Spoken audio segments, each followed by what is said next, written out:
So to kick off Peaks Week, we started with going to the dyno for about 6 hours in Denver. So between the travel and getting there and being on the dyno, it's just Monday night, first sleepless night.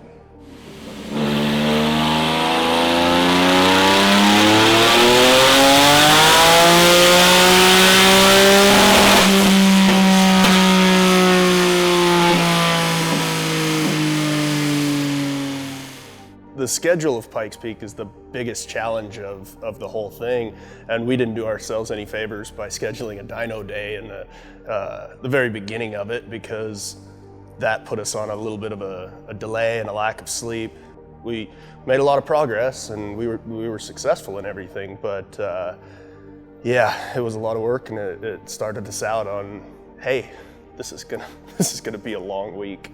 They finished up, got back to Colorado Springs about 1, slept for about an hour, and we were off, headed to the mountain at 2. So we were off to kind of a rough start, but it was necessary. The setup that we run for Pikes Peak is completely different than something we'd run near sea level. And coming from road Atlanta, we got some kinks worked out of the car there, but it doesn't set you up for Pikes Peak. Nothing does.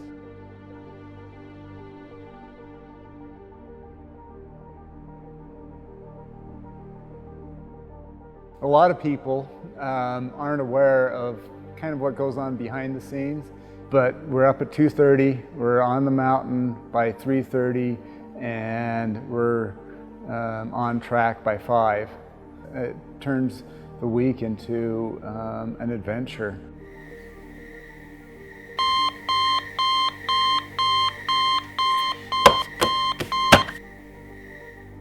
So I got the joy of driving the van up the mountain every morning at 2 a.m. and in the pitch black, straight up the mountain, narrow road. It's that way all the way up. It's 18 miles worth of 2-lane tight turn. And we get that big surprise of looking at the voltmeter at 6 volts and the headlights going dim. And then seconds later, the engine shutting off and nowhere to turn off, nowhere to go. Line of traffic behind us, and we're just stuck. Well, with Pikes Peak, if it's not one thing, it's another.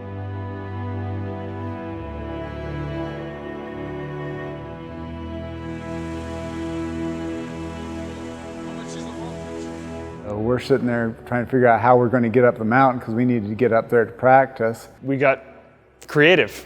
We had a generator, we had a battery charger, and we had an extension cord. So we hooked it up to the battery directly, ran the generator in the back of the van, and hooked it up to the battery charger, and proceeded to make our way to the top of the mountain for our next practice session. The generator, it's not a quiet econo generator. It's a loud screaming 7,000 watt generator. And so I took the mattress that we had in the back that people were sitting on and riding up and down the mountain with.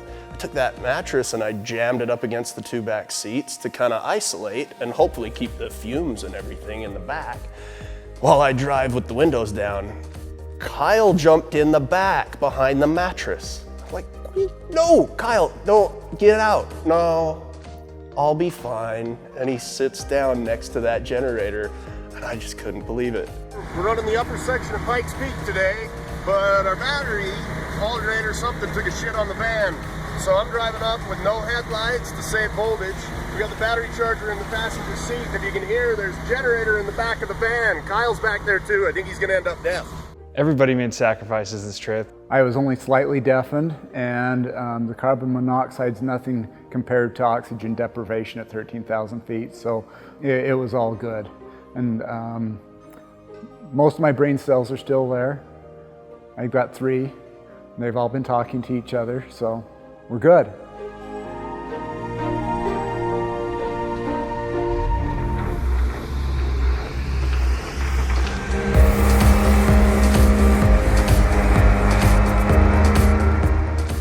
In the first practice, we knew we were getting warm, and that was going to be our biggest challenge. It wasn't the speed in the car, it wasn't anything other than a little bit higher water temps than usual. So we got to work trying to remedy those issues.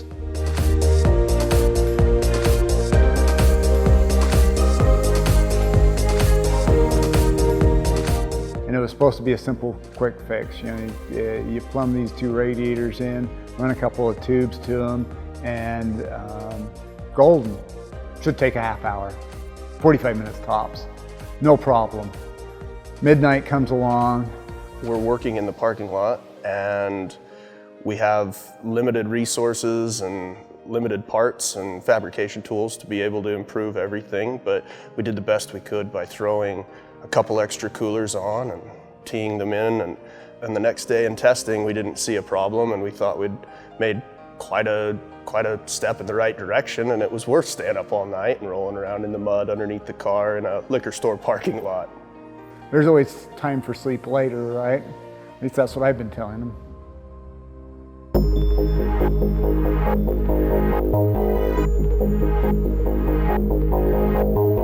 Race day came along. It was complete excitement. It was just an amazing feeling being right there on pit row, having people come up that have been following the build, that have seen it for the first time, people from all over the world coming by our pits just to say hi, and it really shows the significance of this event and how internationally recognized it is.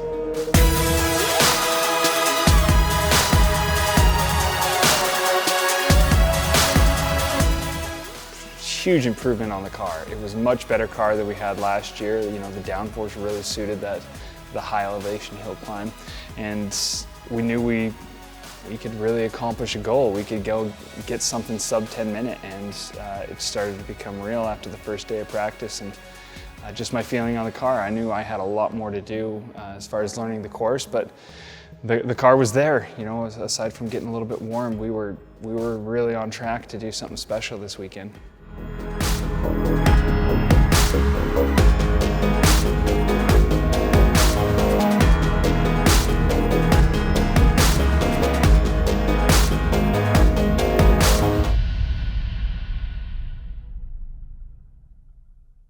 So with all the hype coming up to race day, it was, I had butterflies, you know, I always do. Could feel my heart beating in my neck as I strapped on my helmet and headed to the start line. I knew the team had given me a really good car. I felt more comfortable with the course. I've been going over a lot of video footage, and I was ready to take on the mountain.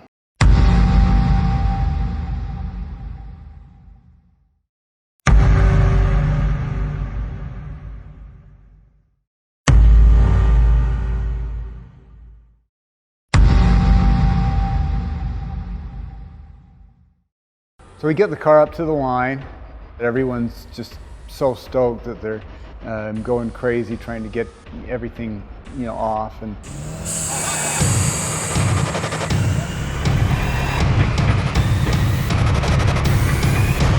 when things don't go absolutely perfect, you get that extra little intensity blast, and you know, you gotta rush and hurry, and you try to do everything as quickly as possible, as calmly as possible. And trying to balance that is sometimes difficult.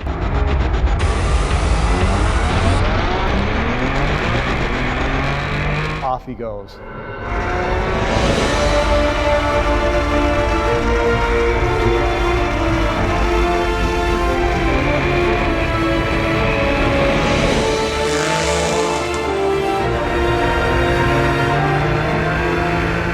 Hit the ground running. It was quick, right out of the chute, and we were able to burn through the first two sections in a much faster time than I even anticipated for race day.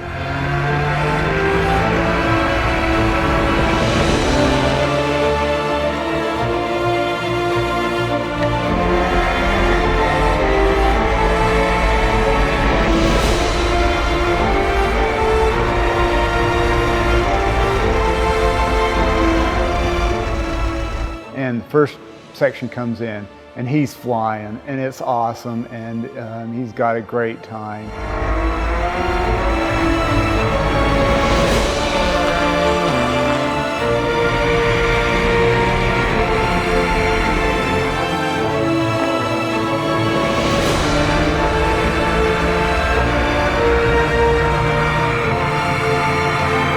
Second section comes in, and it's the same.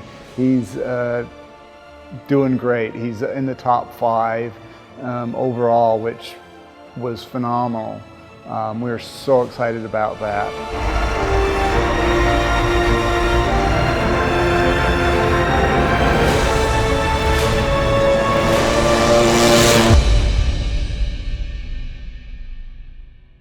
then we're sitting there waiting for section 3 and waiting for section 3 and waiting.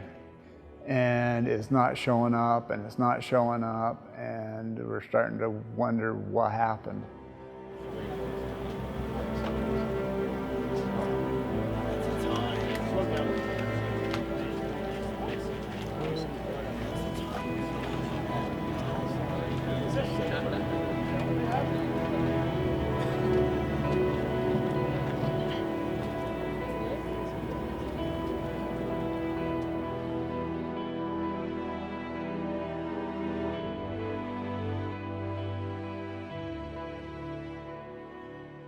And when that time finally showed up, I didn't care what the time was. I just really, it was a time, because the other option would be a car wadded up inside the mountain, and that wouldn't have been good. But we got a time, then we got another time, but the times are slowing down, and we all pretty much knew what was going on.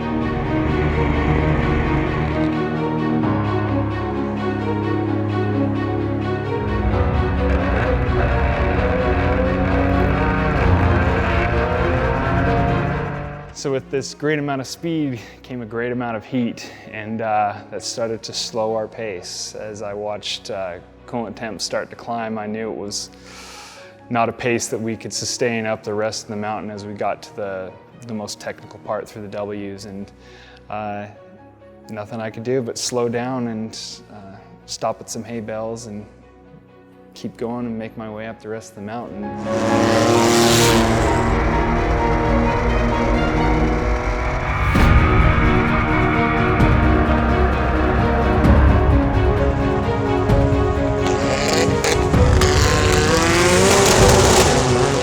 Well, we knew what the major challenge was that we were facing, and that was keeping the car cool once the elevation kept continuing to rise and the abuse on the car.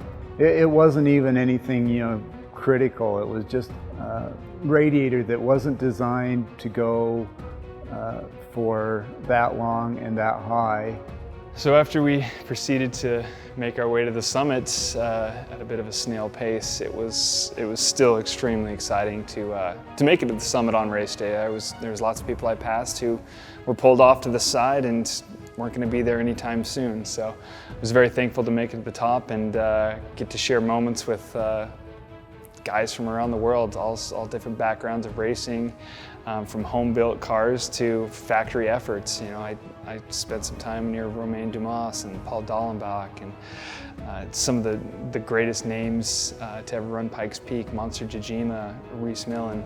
You can never replace that feeling. That's second to none. That's the whole reason we go, is to make it to the summit. A little bit quicker time would be nice, but just very thankful to be there and be a part of that, because it is such a magnificent place to end up on race day.